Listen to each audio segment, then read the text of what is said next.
Hey, Steve here. I'm camping out here at a campground called the Purdon Lake Provincial Park. It's on Purdon Lake, which is near Prince George, British Columbia. The last 2 days I basically rode through from Calgary through Banff and through Jasper and made my way over here to Prince George, and it was just raining and cold and quite nasty. So I was actually looking forward to the Icefield Parkway, which is a stunning road that runs through Banff and Lake Louise and all that, and it was garbage. I didn't get to enjoy really any views. It was low cloud cover, and I was just focused on riding safe and making sure I didn't die in the rain, and cold and all that stuff. So anyways, I got here and today was a great day of sun.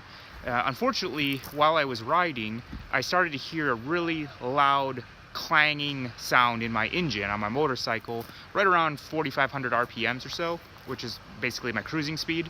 So I started ripping my bike apart in a parking lot of a coffee shop in Canmore and figured out that one of my welds broke on my crash bars. And that's likely due to me dropping the bike a number of times, one of which was on my own foot, but I dropped it a number of times there. So those bars actually did what they're supposed to do, which is protect the engine, but the bar itself is now broken, and so I spent today trying to deal with that.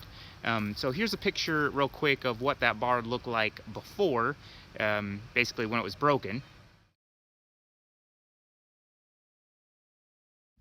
So I drove around Prince George looking for a welder, and found that either the welders weren't available, they're all booked up for a while, or other reasons, and then actually started to basically look into the fact that welding a crash bar on a motorcycle is not a good idea, because you send a lot of voltage through all the electronics and computer, and which is grounded to the frame, so really that's a pretty risky thing to do, considering I'm heading to Alaska pretty soon.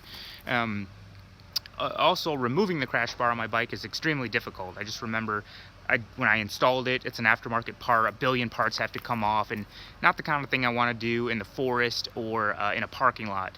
I'd rather do it at home and do it right. So anyways, what I did is I found a fabrication shop that made me a little part, and I want to show you that. So basically what they rigged up here is a plate, and I went and got some U-bolts at Lowe's, and so we got a little plate here with some holes in it, and there's the crack. So it's still cracked. That really needs a weld to be corrected, but I think that this goofy little armor thing will get me by in the short term. It both fixes the noise, and also if I drop the bike, it should be stronger than basically its current condition. So I want to give a big shout out to the guys over at Accurate Gauge in Prince George. Thank you so much for helping me with that part, specifically a guy named Riley.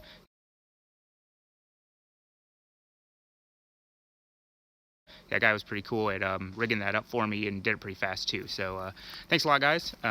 Also, they gave me some good advice about gas stations, especially north of a little town called Dease Lake. They said gas is pretty slim pickings up there. So I got to do a little thinking and about how much mileage my motorcycle gets, and if I'll be able to make it basically from Dease Lake to I think it's called Watson Lake, something like that. So while I basically spent half the day dealing with that broken crash bar, I decided, well, why don't I spend the other half of the day working on other motorcycle maintenance just to get it all done, since it's sunny out and I already don't really have anything to do here anyways.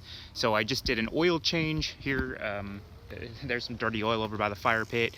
I cleaned my air filter, which takes kerosene and gooey glue stuff and took forever. And then I cleaned my chain, and I'll probably tighten my chain and all that stuff. So you gotta stay on top of those things when you're on a motorcycle. Definitely when you're in a car, it makes me I appreciate how you don't need to do much in an automobile. On a bike, there's always something to work on. In fact, if you see the back of my light there, that's broken on the trunk because I set my coat there and I tried to move it and it snapped off, so I gotta glue that or duct tape it back on. It's always something, right? So anywho, tomorrow I'm gonna head for Smithers. Smithers is a town that everybody has told me is really, really beautiful, and I know nothing about it. So I'm gonna find hopefully a kick-ass campground and maybe some awesome hikes there. But I gotta do some research on the way, but I should be able to make it to Smithers tomorrow. And it should be a sunny ride, hopefully, unless the weather changes, but it's looking pretty good now. So yeah, we'll see you there maybe. Okay, see ya. Bye.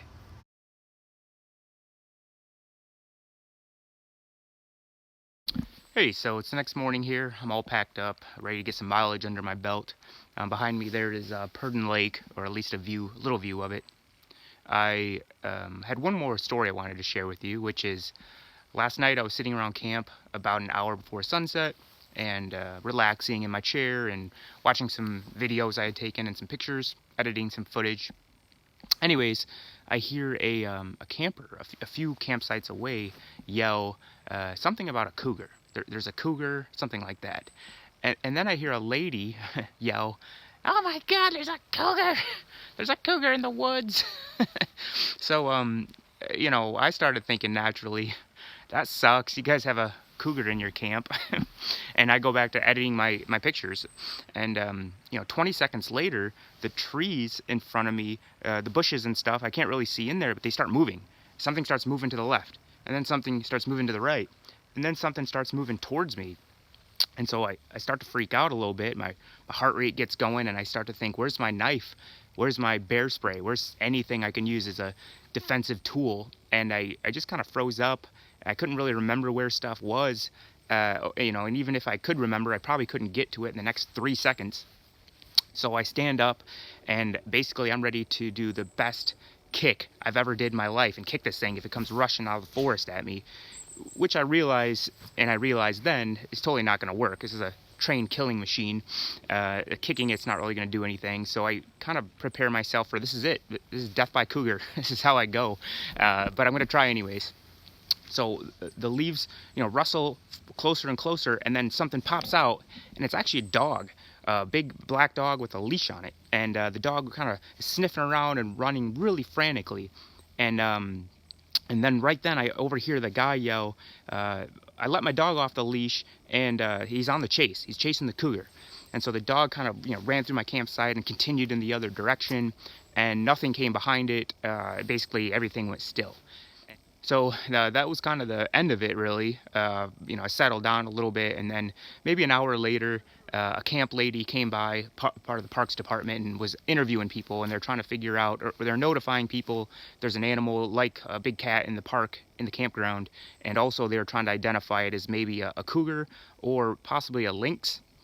But she said that one of the other campers said that they have a Great Dane, and this cat was taller, its back was taller than the Great Dane's back. So that sounds like a pretty big cat to me. I don't know how big a lynx is, but I bet a cougar could be that big. Anyways, that's my last story here. I'm going to move on to Prince George today, drop off my oil at Canadian Tire, and then zoom west for a long time, so towards Smithers.